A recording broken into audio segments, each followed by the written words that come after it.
Hi guys, நான் திருப்பூர்லேருந்து நீலா queen. So என்னென்னு பார்த்தீங்கன்னா, தம்பி நேற்று ஸ்கூல்லேருந்து வந்ததுலேருந்தே ரொம்ப டல்லாகவே இருந்தாங்க. சரி ஓகே அப்படின்னு சொல்லிட்டு நான் டியூஷன் அனுப்பிச்சிட்டேன்.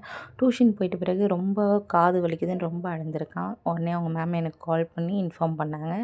நான் ஒரு 8:40க்கு கூட்டிகிட்டு வந்தேன். ஃபீவர் அதிகமாகிடுச்சு. ஓகே நம்ம பேராசிட்டமால் டானிக் கொடுக்கலாம் அப்படின்னு சொல்லி ஃபீவர் குறைவில்லை, காது வலி அதிகமாக இருக்குதுன்னு சொன்ன உடனே ஹாஸ்பிட்டல் கூட்டிகிட்டு கிளம்பிட்டேன். ஸோ இந்த ஹாஸ்பிட்டல் எங்கே இருக்குதுன்னு பார்த்தீங்கன்னா, திருப்பூர் புது பஸ் ஸ்டாண்டுக்கு பேக் சைடு இருக்க நம்ம குமரன் ஹாஸ்பிட்டலுக்கு தான் அங்கே கூட்டிகிட்டு போனேன்.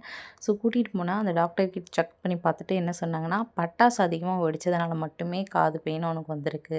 ஸோ இவனுக்கு சளியும் கிடையாது, எதுவுமே கிடையாது. ஸோ நிறைய குழந்தைங்க வந்து அந்த பட்டாசு அந்த புகை வந்து மூக்கில் எல்லாம் சுவாச்சதுனால நிறைய குழந்தைங்க இன்ஃபெக்ஷன் ஆகி இந்த மாதிரி தான் வந்திருக்காங்க அப்படின்னு சொன்னாங்க. நல்லாவே ட்ரீட்மெண்ட் பார்த்தாங்க. அப்புறம் தம்பிக்கு மெடிஷன்லாம் கொடுத்தாங்க. இப்போது ஓரளவுக்கு ரெக்கவர் ஆகியிருக்கான். ஸோ ரொம்பவே நல்லா இருக்கான். அப்புறம் பார்த்திங்கன்னா, நான் நெக்ஸ்ட் டைம் இருந்து என்னோடய ட்ரீட்மெண்ட் இந்த ஹாஸ்பிட்டல்லேருந்து ஆரம்பிக்கலான்ட்டு இருக்கேன். ஸோ ஏன்னா நிறைய பேர்கிட்ட இந்த டாக்டர் பற்றி கேட்கும்போது நிறைய ஃபீட்பேக் நல்ல விதமாக சொன்னாங்க.